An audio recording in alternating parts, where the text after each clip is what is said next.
everyone, and welcome back to my channel. I know it has been at least a couple of months since my last video.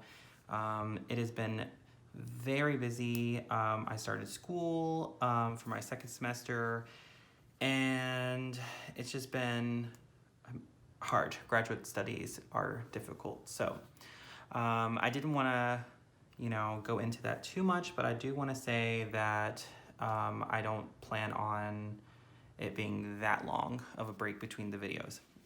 Anyway, without further ado, let's get started with lesson 11.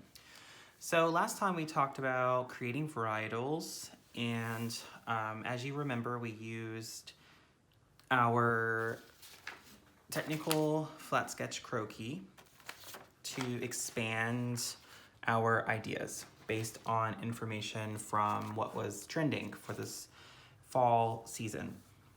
And remember, I pulled that from a trend forecasting agency that I have access to, but there are tons of websites that give you information about what's trending and what's not trending. So just to give you an idea of what all was created in those couple of months of me, transitioning from one semester to the next and moving, I created 187 varietals. So if you remember this little upside down thing I created, you'll see that our objective at this point is to reach the maximum possible silhouette options. And that is so that we can use all of those to create the collection effectively. So we started with one little mental map. We created a few mood boards, collaged those, per mood board. We created a total of 27 2D experiments and 47 expansions of those silhouettes, which ultimately ended with 187 varieties. Now we're still not done. So in this video, we're gonna talk about how to maximize that silhouette amount that we're gonna really need to work with. And to do that, we are going to take these hefty amount of drawings here, which, as you can see, there are a lot of them. And I don't think it's really important for me to go over every single one of these because that's not the point of the video. So what I will tell you is that what I've done with these is I've gone through, and before we go into creating even more of them, it's important to note that I've gone through them and I've notated, either however you want to do it. You can write on these or you can circle them like I did, but this is essentially a variety of the same garment. So I want to know for myself as I'm designing, what do I like and what I not like about what I'm looking at. So obviously I really liked this one and I did not like these. So then nothing about those really stuck with me and I don't really need to pay attention to them. And so again, as an example of one that has multiple notations, this one I liked as it was and I wanted to keep it. This one I only liked the seam lines of the sweater. So I didn't really enjoy the whatever properties of this one. I just wanted those seam lines. And with this one, I liked the whole thing as well. And so as you can see, I did that with every single one of these that I created. And that's what you're gonna do as well. So once you have all of these done, you then will notate them.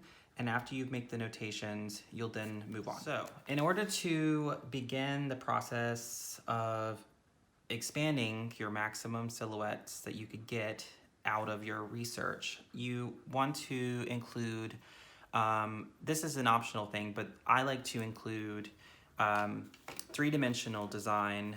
And by that, I mean, I took 1 yard piece of fabric and I draped it on my dress form. And if you don't have a dress form or you don't have yardage or of muslin or whatever to work with, you can always pull drapery studies off of the internet. However, I would just make sure if you're going to publish that in any way that you give obviously credit to whoever you're borrowing that image from. So these are mine, and as you can see, there is duplicates. Like this is a duplicate, and I've gone in and I've drawn line work on top of them, mainly for aesthetic reasons, but there's also a benefit to being able to see it because my scanner didn't really process it as well as it should have. But again, we're just obviously playing, so I didn't feel the need to go get a professionally printed grouping of these. So just to give you an idea, like here's an interesting sleeve that I did. So there's a lot of these. And the purpose of this is really to synthesize two-dimensional with three-dimensional information to show that you were really thinking about it as a garment, because ultimately fabric is what we use to create our art form. And so if you can't show how to use fabric, then, you know, you may not actually be seen as being as proficient in the design process. So you want to make sure that you're synthesizing two-dimensional and 3D information, whether it's you're, you know, going out and getting it, or you are designing it yourself like I did on a drapery study. So with that being said, I'm going to show you really quickly what I mean by synthesizing the two to create new silhouettes. So let me go ahead and get started with that. Okay, so what we're going to do to begin this process of synthesizing 2D and 3D is obviously first you need to go out and get these or make these. And again, it's up to you how you do that. This is how I do it. Drape it, take a picture of it, print multiple copies. So if yours are images from Google, that's fine. However you feel like you want to do it.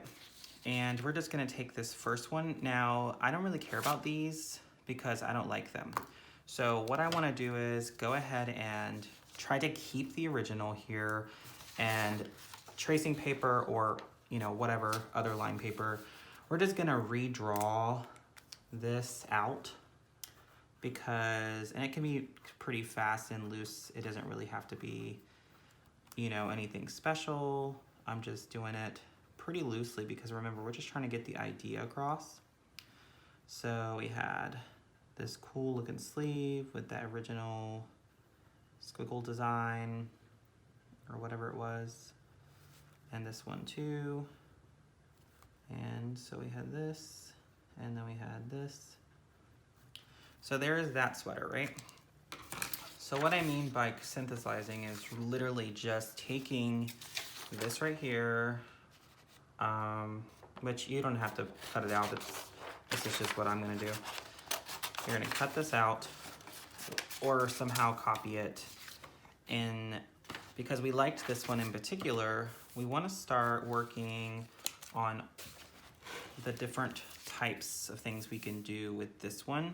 So I'm gonna go ahead and paste this one in to my book and start expanding even further what I wanna, you know, accomplish here.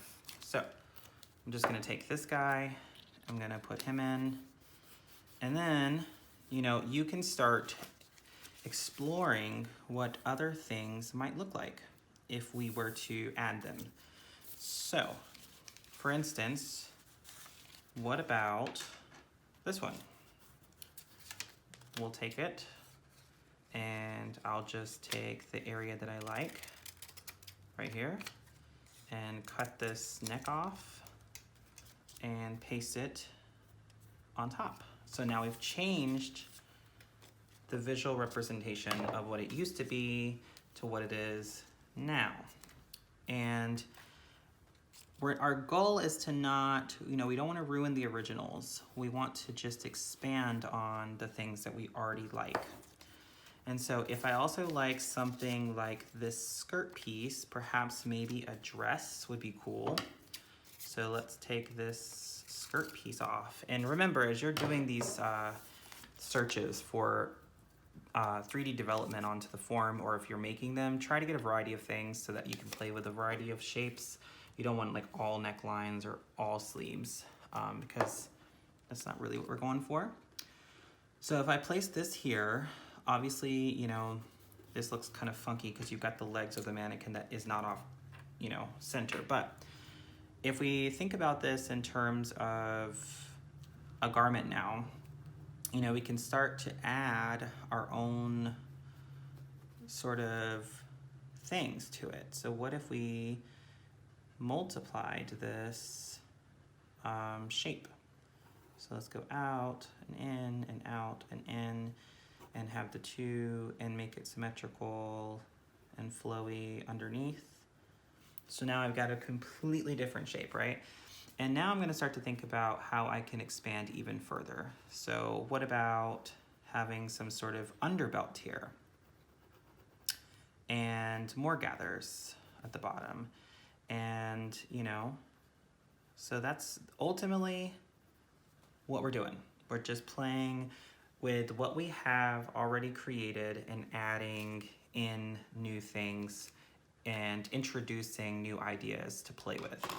And this is gonna show that you both know how to take pretty out there, crazy stuff and make it more ready to wear. And it also is gonna show that you know how to explore actual fabrics. And that's gonna be crucial to employers if you're looking for employment, or just in general showing your overall knowledge of the subject. So ultimately what we're gonna wanna do is create a large variety of this, and you can use as many pages in your sketchbook or as little as you think you need. It's up to you. And what you're gonna do then after that is go through your other illustrations and different varieties that you've created to start to pinpoint what you think looks good. And once you make those final decisions, then you would begin preparing for the illustration process. So that is really important, and we want to make sure that before we just start drawing anything and everything that we're really being original and doing something really creative to get to the collection that we're looking to produce. So I know this video isn't going to be too long and it's not going to be as elaborate as the previous ones, and that's okay because this is just kind of a little stepping stool in the process. As we move forward and prepare for that illustration process, I don't know if I've shown you this or not, but it's important to take whatever drawing or illustration tools you have color-wise and create a sort of grid of swatches that you can use to reference, so you don't have to keep taking the marker out and coloring on something and wasting ink just to verify the color. So this gives you an idea. This is just the one set of markers that I have that I showed you earlier, and this is what I'm going to use when I actually move into the illustration process. So definitely make this.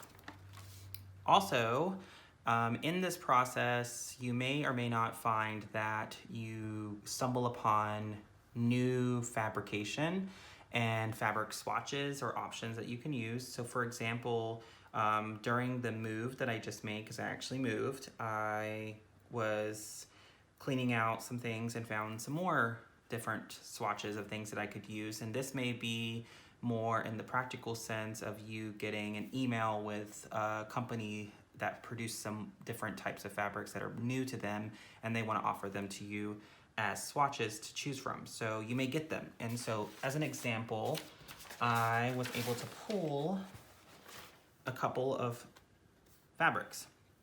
So there's some knit fabrics in here, some woven fabrics of different colors, and obviously you would have these probably on cards if you were actually ordering them professionally, but you know, as this starts to unfold in the background, you'll have a few logistic things that are also happening, like fabric sourcing that's continuing to develop.